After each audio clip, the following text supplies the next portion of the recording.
When first playing Dark Souls, there's always a moment of acknowledgement, a sudden thought, who in his right mind would create such painful game? Maybe it's when a mimic makes love to you for the first time, or when you get cursed and see the real horror, or you get stuck at Ornstein and smoke. So you search it up, expecting to see a wretched depressed man with a demonic sign on his forehead, a devil's servant so to speak. Instead, you see this cute innocent fella. In my last video, I talked about how every Souls-like game has a misery element in it and Hollow Knight's misery is loneliness. I think this subject has such great potential that I have to make another one especially about our Holy Father, our true savior, Dark Souls, and how misery works in it. Hello everyone, Old Soul here, and in this channel, I look at games as forms of art. If you enjoyed, you shall subscribe. There are three aspects of misery in Dark Souls. Some of them may not be present in other Fromsoft games, for Miyazaki's style is changing slowly with every game. Let's talk about them one by one. Number 1. Gameplay.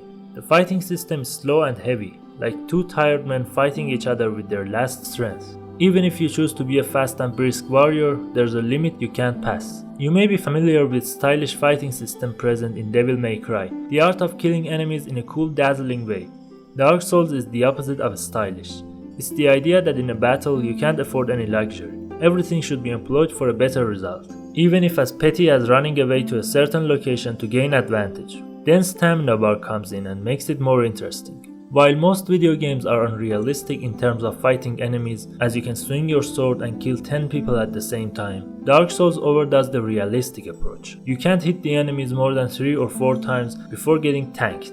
Add the system of blocking and rolling to it, now a single mistake can end with your brutal death. Of course, newer Souls-like games are not like this, and for good reason. Dark Souls used to be a very hard game with impossible bosses, but now players have evolved so much, and with the world getting faster and faster, we now need games like Dead Cells, with enemies who can kill you in a matter of seconds. Number 2. The lore. As we know, in the age of ancients, the world was unformed, shrouded by fog. Then the first flame came to fuck it all up, and with it, the Age of Fire began. This is the part that has less misery, so basically boring. So we skip ahead to the very moment when the first flame is fading. The Age of Fire is coming to an end and the Age of Men is starting.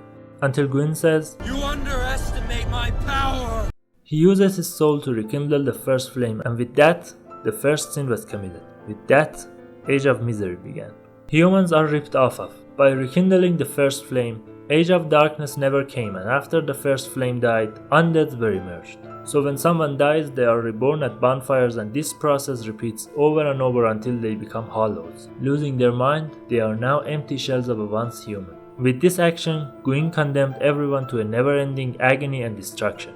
It's like that episode of The Twilight Zone where a man is about to die and then the devil comes and makes a deal with him. Now he can live forever, but soon his days become lifeless and dull.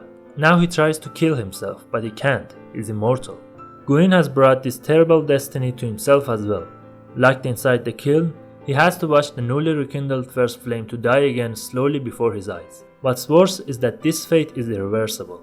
The curse makes the undead to try and reach the kiln and be the next chosen undead, but it's pointless. If you rekindle the first flame, it will die again and the curse comes back. If you chose the darkness and become the Dark Lord, the first flame will appear again and the cycle will repeat. Undeads rise and misery will never end.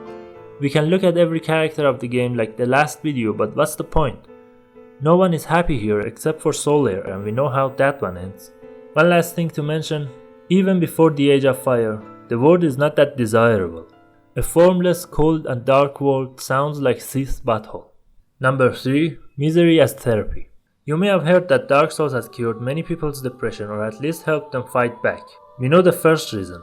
The very thing Celeste uses to portray and cure depression and social anxiety. The difficulty of the game. Basically it goes like this. If you can fight and lose over and over again and not give up, the game can teach you to do the same thing in real life. But there's a catch. If you can do this in a game by default without anyone teaching you, then why haven't you employed it in the real world?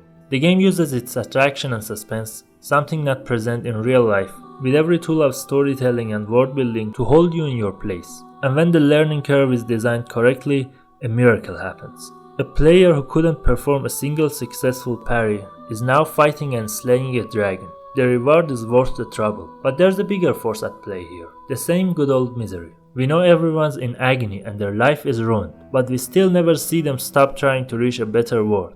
In the end, it's useless. Nothing will change, but that won't stop them from trying. Even if slow, even if little, it's still change. I mean, look at Firelink Shrine in Dark Souls 1 and 3. How glorious it became. How the ruins of old kings are slowly disappearing and a new world will take their place. It doesn't matter if their fate is changed or not. They won't stop fighting for it. Isn't that what this game is about? If you enjoyed, please rekindle my channel with a subscribe, and as a wise man once said, be safe, friend. Don't you dare go hollow.